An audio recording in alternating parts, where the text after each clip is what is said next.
I will summarize my talk that the successful application of nanotechnology for vaccine delivery combined with the proper adjuvants can result in a development of vaccine formulation and further development like antibody-based therapies might provide a leeway towards the containment of COVID-19 pandemics, which is the time's uttermost requirements.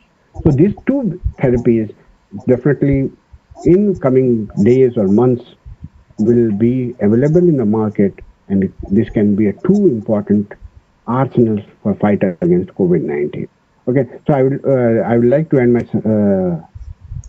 talk with this summary. And before ending my talk, I would like to thank my collaborators, various funding agencies, my students, and our lab is heavily funded by both private as well as government funding agencies. And we have collaborators across the globe. Okay, so I don't want to list, and we have a collaboration. I forgot to, I missed to write two industrial partners like Biological Events and Wins Bioproduct, who are helping in the transfer of this technology to the commercialization.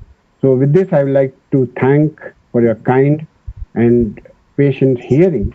Okay, people have been very patient because I know these webinars are sometimes difficult to hear, but for the technical reason, please excuse me if you have not understood, but I will be more than happy to take questions and I will be happy to clarify any doubts you people have. Okay, so I will thank everybody. Okay, and I will like the session can be open for question and answers. Thank you very much. Thank you so much, sir, for your informative and inspiring session.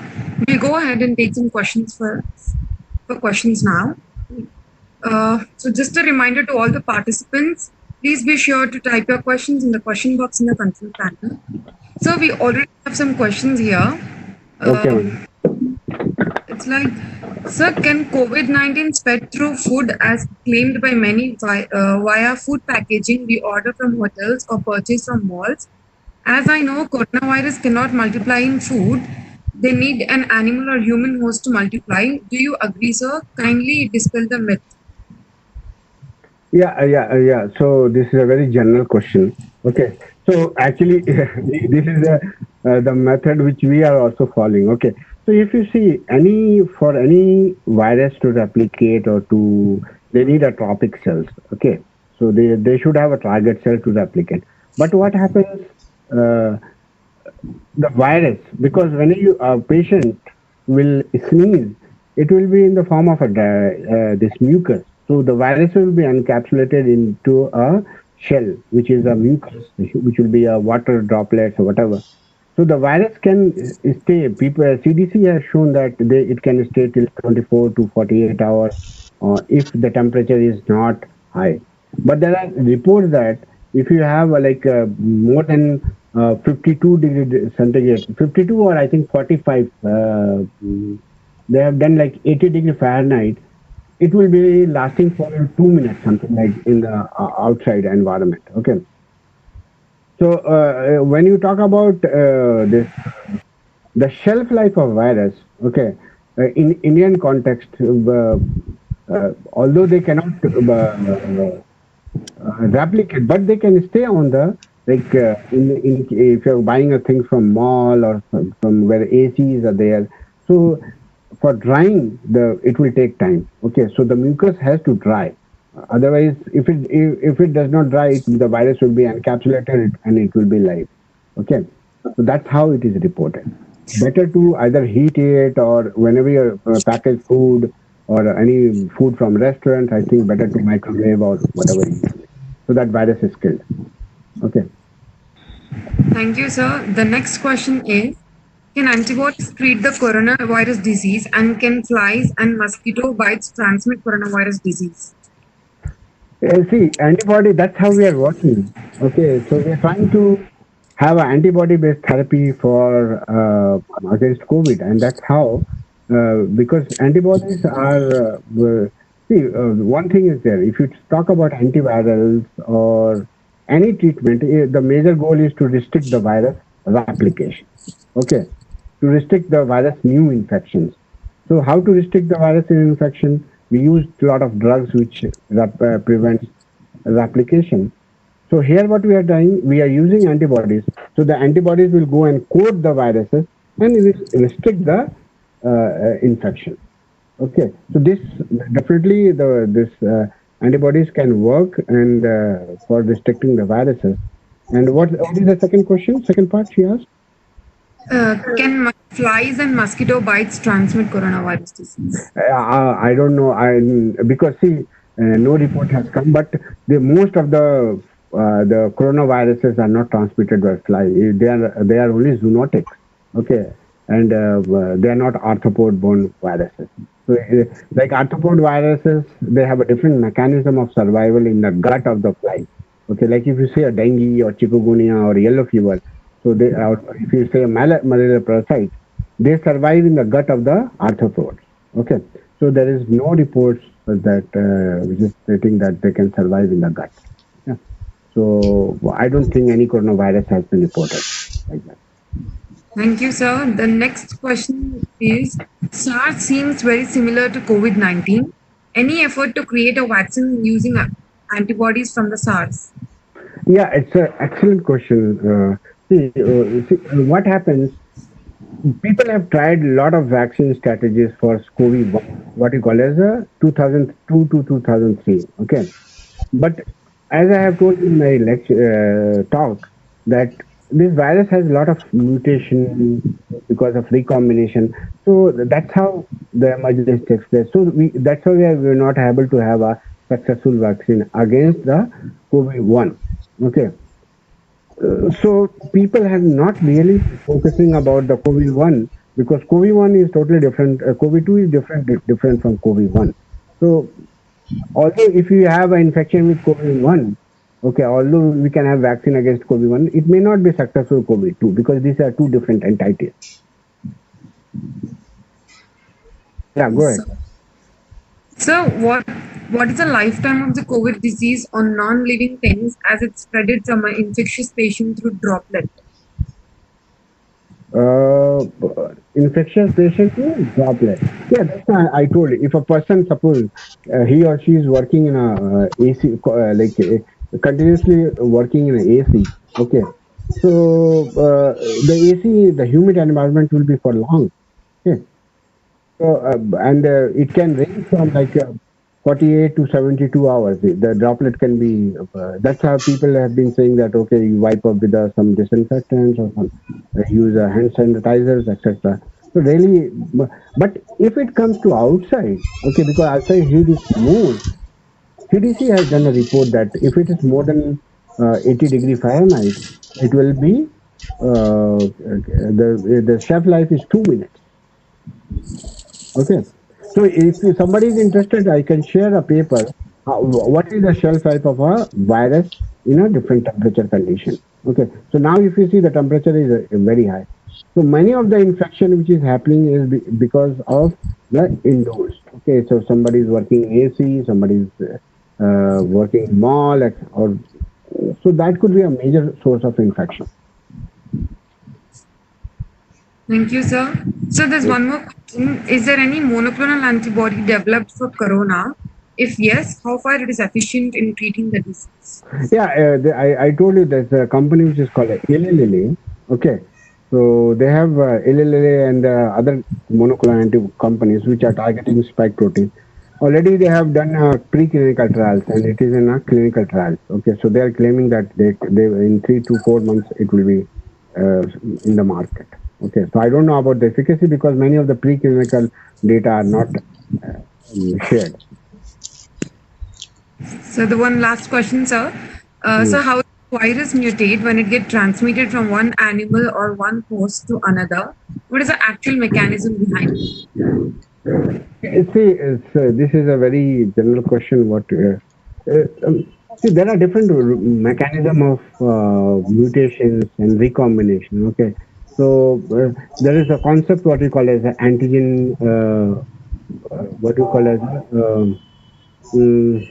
antigen shift and antigen drift. Okay, so these are two mechanisms through which many of the viruses they recombine and they form a new type of viruses.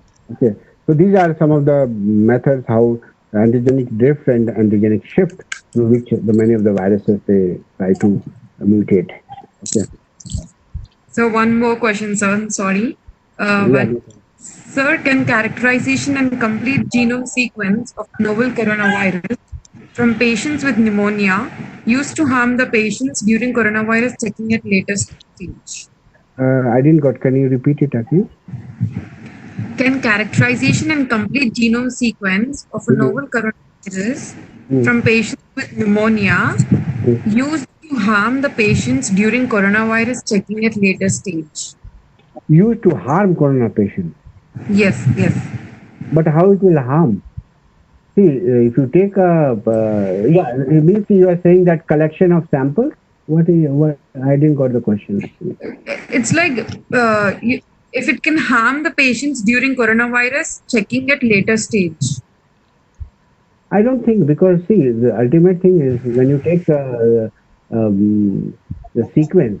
See, all those things. You can take the virus, then you have to sequence. You have to identify which are the immunodominant antigens or whatever, which are the host factors. So see, this can be used for curing the patients, but not. I don't know about the harming. I have not seen what. I may not understand. I have not understood the question properly. Yeah, but So, it cannot be harm the patient. Okay. okay, sir. So, is there any chance of triggering the other pathways by the adjuvants provided with vaccines? Does the synthetic, Triggering. there's a synthetic protein which mimics the spike protein with adjuvants Correct. Yeah. be used as vaccine? Yeah. What is efficiency rate? Yeah. So here all in all approaches we are using a synthetic. Okay. So we know the sequence. Huh? We know the sequence of a spike protein, so we synthesize the gene. Okay, so the two way of getting the genetic material for any to express that particular protein, we the source is to take it from the coronavirus itself or to make a synthetic gene. Okay, so nowadays people generally go for synthetic gene synthesis of the particular gene. Okay, so once you have the synthetic gene, we have to have a either we use various viral vectors. Okay, so we take the synthetic gene, put into a some vector because that synthetic gene has to make an antigen. A gene cannot be a protein. It has to go into the cell, make mRNA, make a protein. Okay. So either synthetic gene can be put into a mammalian expression system with a mammalian promoter, so that when you give to a human cell, it will replicate, or to use that synthetic gene coded into a prokaryotic or yeast expression system, express the antigen into this expression system, yeast or E. coli, purify the antigen, put it with a particular adjuvant. Okay, because adjuvant, why I'm saying because adjuvant selection of right adjuvant with the right adjuvant will activate multiple arm of the immune system. Okay, so the role of adjuvant is not only to have a what is a persistent release of a particular antigen, it also activates the other arm of the immune system. Okay, so definitely using a proper adjuvant with the synthetic gene can be used for a vaccine formulation. And that's how this concept only have been working, and we are trying to evolve different approaches which can be best used for vaccines. Thank you, sir. One last question, sir. How much volume of plasma is needed to treat COVID infected person? Oh, this is yeah. So it depends. I don't know. People have been using case to case. It varies actually. Okay. This clinical, I don't know. But in horses, I know. One horse from one horse, it will make 20,000 vials of this antibodies. Okay, 20,000 vials. So every time you can bleed 50 ml of blood. Okay, so you can bleed 500 liters, 500 ml of blood at a given time. Humans, I don't know. People may give 50 ml or 5 ml. We don't know how much people will give because nobody wants to give more blood. That is also a challenge. So this is, I don't know the protocol, how it is done and what volume. Generally more than 50 ml is taken. Thank you so much, sir, for patiently taking up the question and answer session. Over to Alka, can I interrupt and ask a question directly? yes, yes, father, yes, father. Sir, sir, Yeah, hello. Yeah, tell sir, me. this is Father Anand from Loyal Academy. Let me first wish you a very happy birthday, sir. Thank you, thank you. Thank you so Yeah, much. this is a question about the ethical implications. Okay. As we are ending this whole webinar, and towards the end we can have this, I thought. Ethical implications. Vaccine currently being tested in US hasn't even been tested in a mouse. They have gone straight to humans. This is a statement made by Professor Martin Beckman, Professor of Vaccinology, University of Oxford. Yeah, This yeah. is an emergency situation, a pandemic situation, a lot of Yeah. pressure on scientists. Correct, correct. In this scenario, in this situation, can our rules of ethical conduct be compromised? Our ethical standards? If so, to what extent? That is my question, sir.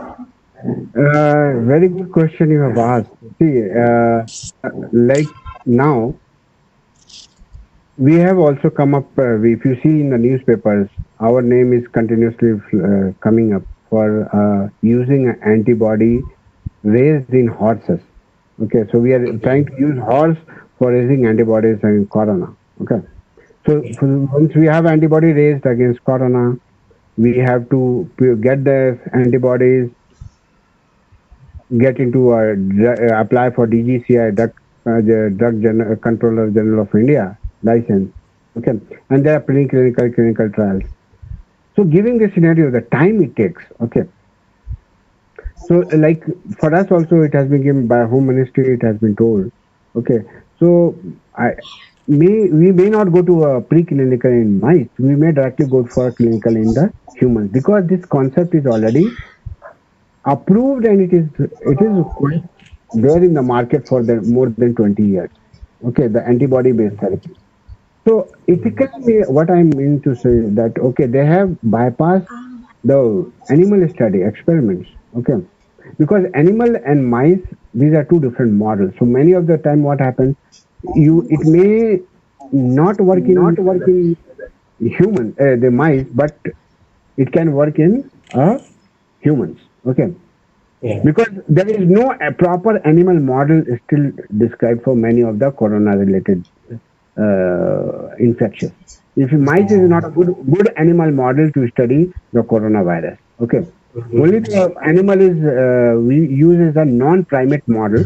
Okay, non-human primates. Okay, or we use a ferret. So that's how maybe because seeing the emergency, they have given for directly clinical trials, they have bypassed. So it's very difficult to say that ethics. So as an ethical point of view, they should have gone through animal trials, then they should have gone to Yes. clinical trials. Okay, so I am totally agree by that. Before going to human, there should be a trial in the preclinical trials in the animal model. But given the problem of proper animal model, okay, so Yeah. it is like a balance, okay. So given the scenario where there is the utmost requirement of vaccine, they may have Yeah. bypassed To some extent, we can bypass. yeah. So so same thing can happen to India. Today, suppose I tell that okay, this studies I have done, I have a therapy. Okay, maybe DGCI say okay, thousands of people are dying. Let's try in the human to save the life. Okay, Yeah. so it is all depends upon the given situation. So it's a really pathetic situation. Now we have Yes. seen in Italy. Now we are going to see in India the way things are going. So maybe coming time, if you have any therapy, government will say just try in the human. Okay. Yeah. Yeah. Yeah. So Yes. Yes. it's very difficult to talk about ethics now. Yes. Yeah. Sure. Yeah. Thank you. Yeah. Thank you, sir. Yeah. Thank Thank you you. so much. Yeah. Mm. Thank you, sir. Yeah, thank you, madam. Thank you. May I now request Ms. Divya to brief the webinar report. Madam, Father? Yes, Father, Father. Father Anand also is celebrating his birthday along with the resource person. Also Yeah, wish okay, him. Father. Yes. So, Thank you, Father. Thank you so much. sir, many more happy returns of the day, Father. Thank you all. Yeah. Now, may I now request Ms. Divya to brief the webinar report. Over to Thank you, you, Divya. ma'am. Thank you, ma'am. I, Divya, feel honored to present the report on the two-day national webinar on theranostics, therapeutics, and vaccine research on COVID-19 prospects and challenges, organized by the Department of Biotechnology PG, Loyola Academy, Hyderabad, on June 8 and June 9, 2020. This national webinar was conducted in 4 sessions, 2 sessions on each day. On day 1, June 8, we have started the session 1 with introduction about the webinar, our college and department, followed by the introducing the speaker of the session, Dr. Ira Bhatnagar, scientist at CCMB Hyderabad. And the session was entitled as Theranostics Approaches for COVID-19, where she has spoken about the future features of COVID virus, strategies of virus attack and its characterization, transmission of SARS-CoV-2, features of antiviral drug, viral infection control, possible drug target methods, probable therapy methods of virus, and ongoing innovations in India. Later, the session 1 was followed by session 2, introducing the speaker of the session, Dr. D. Chattopadhyay Sir, scientist and director, ICMR NITM Belgavi, Karnataka, and the session was entitled as COVID-19 Battle Between Modern Science and Primitive Creature, where he talked about the virus characters and its evolution, its impact on humans, coronavirus and its spread, clinical presentation and transmission, severity of the virus, and current development and research on the virus. Day 1 sessions winded up here by proposing the vote of thanks. On day 2, June 9th, session 1 was begun with introducing the speaker of the session, Dr. D. Ashwin Dalal, Head Diagnostic Division, CDFD, Hyderabad, and the session was entitled as Molecular Diagnostics and Viral Sequencing of SARS-CoV-2, where he shared the information about the human disorders, genetic testing, DNA sequencing methods, molecular diagnostics, and viral sequencing of SARS-CoV-2, data analysis of SARS-CoV-2 genome, and bioinformatics analysis. Later, session 1 was followed by session 2, introducing the speaker of the session, Dr. Nuruddin Khan Sir, Department of Animal Sciences, University of Hyderabad, and the session was entitled as Immune-Based Therapies for the Containment of COVID-19. He explained about the COVID-19 symptoms and risk factors, mechanisms of COVID-2 infection, therapeutic and vaccine approaches for COVID-19 and other viral vaccines, strategies of vaccine discovery and vaccine formulation on emerging diseases, antibiotic therapy trials on COVID-19, application of nanotechnology in vaccine production. Thank you, sir. Thank you, ma'am. Thank you, Ms. Over to Divya. MC. Thank you, Ms. Divya. May I now request Ms. Shweta to propose vote of thanks.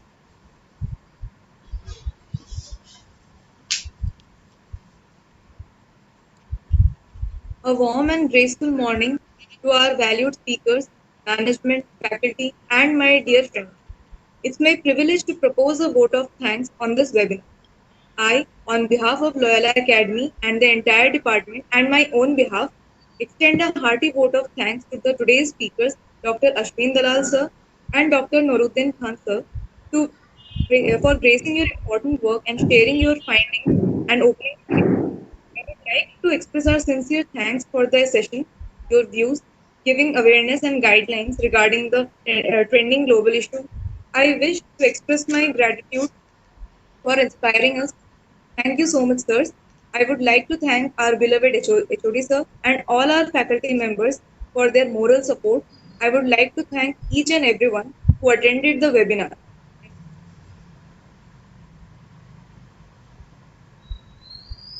Thank you, Shweta. I also would like to thank Ms. Mini Fernandez for sharing her technical suggestions for this webinar. And dear participants, thank you for your patient participation, and e-certificates will be sent to your respective mails within a week. Thank you.